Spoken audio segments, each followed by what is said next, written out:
climate of destruction. When she re-enters the office, my ordinary self recognizes signs of storm and stress, my extraordinary self's chaotic occupancy. She flicks the computer on. It groans in protest, slicks blue light across every object beneath the monitor's patient face. She searches for the keyboard, but a label maker's all she finds under last quarter's financials. Piles of drop and run litter the desk, leather portfolios crowded with legal pads, accordion files spilling receipts, torn staples, chains of paper clips, pens without caps, buried like shallow landmines and blooming red wounds across takeout napkins. Underneath the desk where her feet should rest, boxes of yellowed paper files decamp. A cricket carcass dries to dust beside them. On the shelves, manila folders buckle like a collapsed bridge beneath stacks of books. She moves aside a dead plant and types a memo to the occupants. Please remember the company cannot sustain growth in a pervasive climate of destruction and disorganization. She hits print. Across the hall, paper jams and another machine complains. She turns on the overhead fluorescent lights. The whole room hums with dark dissatisfaction. Her pupils shrink to pinpricks. Torn and useless.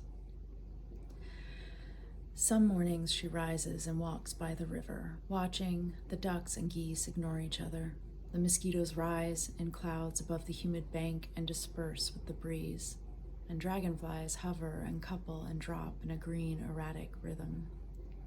She's had a difficult time knowing what she should do with her days, my extraordinary self, since she left our home. Other mornings, she sits on the steps of the library, tries to avoid staring at patients waiting for methadone. Instead, she watches the woman in slippers and crop top shuffle away from them all. A sour, pre-dawn, yeasty odor lingers around the bakery, and she considers eating. Usually, though, she forgoes the croissant or roll and walks to Main Street, watching gridlock build to an angry knot. She feels the driver's tension fill her empty stomach, their need and anxiety writ in the script of their eyes.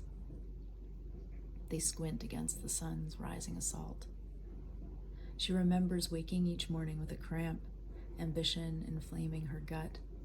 Now she is calm and strangely present, aware of everything she ignored before she moved out of our home. But she feels murky and static all the same. No less a zombie than the woman who drags her scuffs against the warming asphalt, who tries now to cross the teeming intersection in rush hour traffic, the tracks on her arms, the outline of a torn, useless map. A true believer. My ordinary self reads magazines, commercial, not trade. Specialization is a death sentence in this age, she likes to say.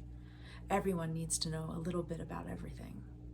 She was, back in college, a true believer in liberal arts, the one who woke us up in time for history of math, who kept our sorry collective ass from failing geology lab, who made sure in our junior and senior years we took at least one course outside our chosen major.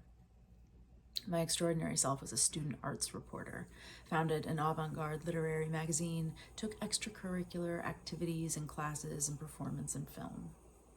Just kind of turning into an asshole.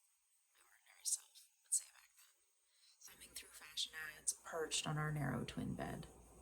My extraordinary self, her own head lost inside some art journal conversation between composer and architect, would roll her eyes. Foucault thinks you're the asshole. In the common room, our suite mates watched sitcoms and soap operas, studied for law exams. Outside the dorm room, someone's boyfriend stumbled, drunk and high on 40s, weed, Wittgenstein, and Kant, and fell face first into the snow, passing into a deep sleep just beyond our locked and frosted window. We must be ruthless. Although they may resemble something ancient and wise, turkeys are not extraordinary creatures. Their lack of guise and passion, however, fascinates my ordinary self to no end. When the wild hen brings her young into our yard, one ungainly bird at a time hopping the fence, she finds herself staring, caught by the mother's onward march despite a chick that remains just beyond the gate. To its mother's ears, its distress is unremarkable, like our late summer garden gone to weed, and she proceeds to search for slugs among the grasses while the jake laments his place. Days later, we will find his abandoned shell on a neighbor's easement, neck broken, missing eyes already eaten. And weeks after that, we spy the flock again, one chick short. But the mother's stride just as long as before. My ordinary self's gaze narrows. She nods. Don't you see, she says, we must be ruthless to do this job. If you're interested in reading more of The Familiar, looks like this. And it's available from Texas Review Press. You can order it through Texas Book Consortium, or you could order it through my website and get a signed copy, or you could order it through Bookshop and support your favorite local or even non-local bookstore. Thank you for listening.